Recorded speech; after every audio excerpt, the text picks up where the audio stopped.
გამარჯობა მეგობრებო, მოგესალმებით. ესე იგი, დღეს ჩვენ გერმანულ ენაში უნდა ვისწავლოთ თუთვე, თუნვე. დღეს უნდა ვისწავლოთ, აი როგორ ითარგმნება ეს ორი სიტყვა, ანუ თუთვე, თუნვე და უნდა ვისწავლოთ რომელი რა შემთხვევაში გამოიყენება. ნახეთ, თუთვე, თუნვე, ორივე ეს სიტყვა ითარგმნება როგორც მტკივად, ტკივად ასე შემდეგ, ანუ ტკივილია ეს. ხო და ახლა უნდა ვისწავლოთ ჩვენ რა შემთხვევაში უნდა გამოვიყენოთ თუთვე და რა შემთხვევაში უნდა გამოვიყენოთ თუნვე. ნახეთ, თუთვე გამოიყენება მხოლობითში. ანუ იმ შემთხვევაში გამოიყენება თუთვე, როდესაც არსებითი სახელი არის მხოლობითში. და თუნვე გამოიყენება მრავლობითში. ანუ როდესაც არსებითი სახელი არის მრავლობითში, მაშინ თუნვე უნდა გამოვიყენოთ. მაგალითად, აი მოდით მაგალითი მოვიყვანოთ. ფეხი მტკივა გერმანულად იქნება mein Fuß თუთვე. mein Fuß თუთვე, ანუ ფეხი მტკივა. ამ შემთხვევაში Fuß არის ფეხი და არის მხოლობითში. Der Fuß არის ფეხი, მხოლობითშია. ანუ არსებითი სახელი არის მხოლობით რიცხვში, მოდით ასე ვთქვათ, ამიტომაც როგორც ხედავთ, გამოვიყენე თუთვე. mein Fuß თუთვე, ანუ ფეხი მტკივა. მაგრამ მრავლობითში გითხარით, რომ როდესაც არსებითი სახელი იქნება მრავლობითში, მაშინ თუთვე კი არა, უნდა გამოვიყენოთ თუნვე. მაგალითად, თვალები მტკივა. გერმანულად იქნება meine Augen თუნვე. meine Augen, ანუ თვალები, Augen, თვალები, ამ შემთხვევაში არსებითი სახელი არის მრავლობით რიცხვში, die Augen, თვალები. როგორც ხედავთ, გამოვიყენეთ ზმნა თუნვე, რადგან არსებითი სახელი არის მრავლობითში. ესე იგი, თუთვე, თუნვე, ორივე ამ შემთხვევაში ითარგმნება როგორც მტკივა. ოღონდ პირველ წინადადებაში არსებითი სახელი იყო მხოლობით რიცხვში, ამიტომაც გამოვიყენეთ თუთვე, მაგრამ მეორე წინადადებაში არსებითი სახელი იყო მრავლობითში, ამიტომაც გამოვიყენეთ თუნვე. აი ასე გამოიყენება თუთვე, თუნვე. წინა გაკვეთილზე ჩვენ ვისწავლეთ სხეულის ნაწილები და ასევე ჩვენ წინა გაკვეთილზე ვისწავლეთ კუთვნილებით ნაცვალსახელები. მოდით კუთვნილებით ნაცვალსახელები, ანუ წინა გაკვეთილის მასალა, მოდით კიდევ ერთხელ გავიხსენოთ. ოღონდ მხოლოდ კუთვნილებითი ნაცვალსახელები გავიხსენოთ. ესე იგი, გერმანულად ჩემი, ეს არის mein, meine, შენი, ეს არის dein, deine, მისი, sein, seine, მამრობითი სქესისა და საშუალო სქესია აქ და მისი მდედრობითი სქესი იქნება ihr, ihre. ჩვენი, unser, unsere, თქვენი, euer, eure, მათი, ihr, ihre და ასევე გვაქვს თავაზიანი ფორმა თქვენი, ესეც იქნება ihr, ihre. ესე იგი, mein, meine, dein, deine, sein, seine, ihr, ihre, unser, unsere, euer, eure, ihr, ihre, ihre. ახლა თუ გახსოვთ, მე წინა გაკვეთილზე იმაზეც ვისაუბრე, თუ რა შემთხვევაში უნდა გამოვიყენოთ mein, dein, sein და ასე შემდეგ და რა შემთხვევაში უნდა გამოვიყენოთ meine, deine, seine და ასე შემდეგ.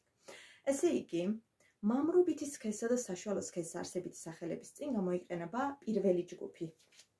mein, dein, sein, ihr და ასე შემდეგ და მდედრობითი სქესის არსებითი სახელების წინ ასევე, როდესაც არსებითი სახელი არის მრავლობით რიცხვში, გამოიყენება მეორე ჯგუფი, ანუ meine, deine, seine, ihre და ასე შემდეგ.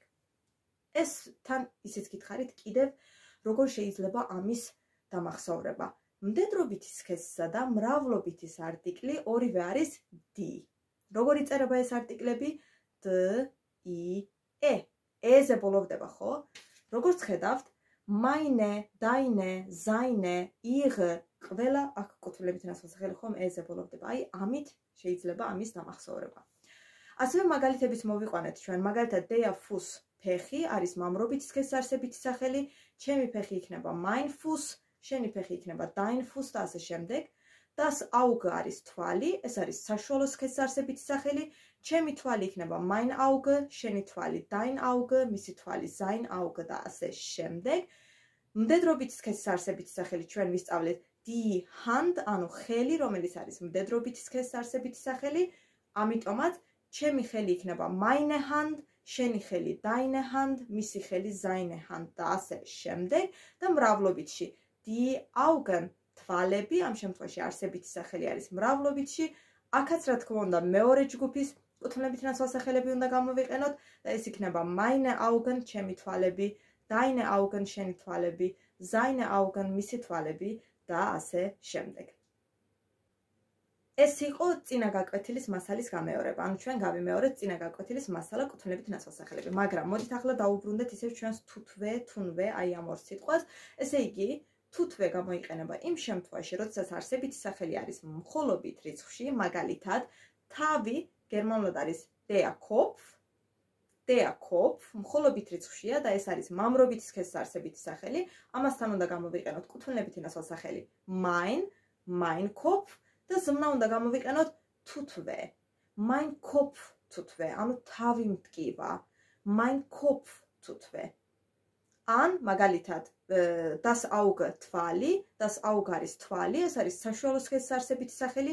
ჩემი თვალი იქნება mein Auge, თვალი მტკივა, Auge არის მხოლობითში, ამიტომ ზმნა უნდა გამოვიყენოთ თუთვე, იქნება mein Auge თუთვე, ანუ თვალი მტკივა.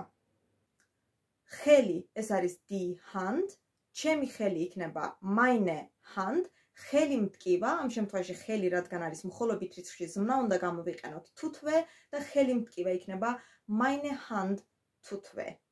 meine Hand თუთვე.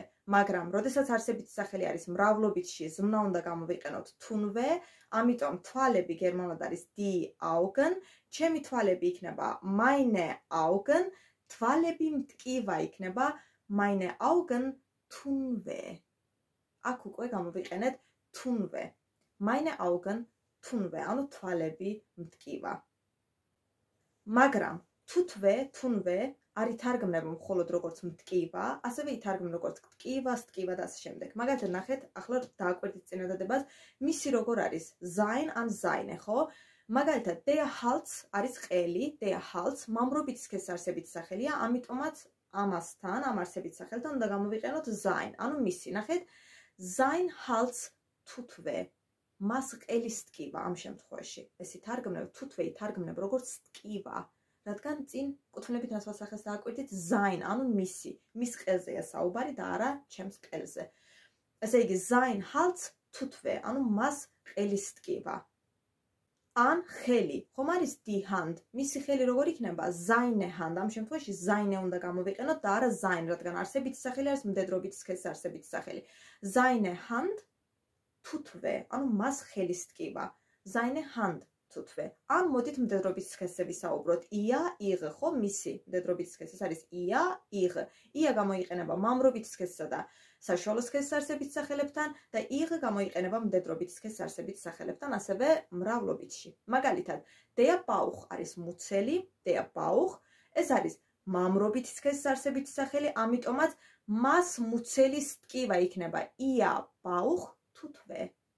ia Bauch თუთვე, მას მუცელის ტკივა. ან აქაც მაგალითად, მას ხელის ტკივა იქნება ihre Hand თუთვე. ihre Hand თუთვე, ანუ მას ხელის ტკივა. ახლა მეორენაირად როგორ შეგვიძლია ასევე ვთქვათ თავი მტკივა, მუცელი მტკივა და ასე შემდეგ. ნახეთ, გვაქვს სიტყვა Kopfschmerzen, რომელიც არის თავის ტკივილი. Kopfschmerzen. გვაქვს Bauchschmerzen, მუცლის ტკივილი. Ohrenschmerzen, ყურის ტკივილი, ანუ ყურების ტკივილი. ნახეთ, ამ სიტყვებთან გამოიყენება ზმნა haben. ქონა ყოლა, haben, ქონა და ეს ზმნა იუღლება. მაგალითად, თავი მტკივა ამ შემთხვევაში იქნება ich habe Kopfschmerzen. Ich habe Kopfschmerzen, თავი მტკივა. ან მაგალითად, მუცელი მტკივა იქნება ich habe Bauchschmerzen. Ich habe Bauchschmerzen. ყურები მტკივა იქნება ich habe Ohrenschmerzen. Ich habe Ohrenschmerzen. აი ეს უკვე მეორენაირად კიდევ როგორ შეგვიძლია ვთქვათ თავი მტკივა, მუცელი მტკივა და ასე შემდეგ.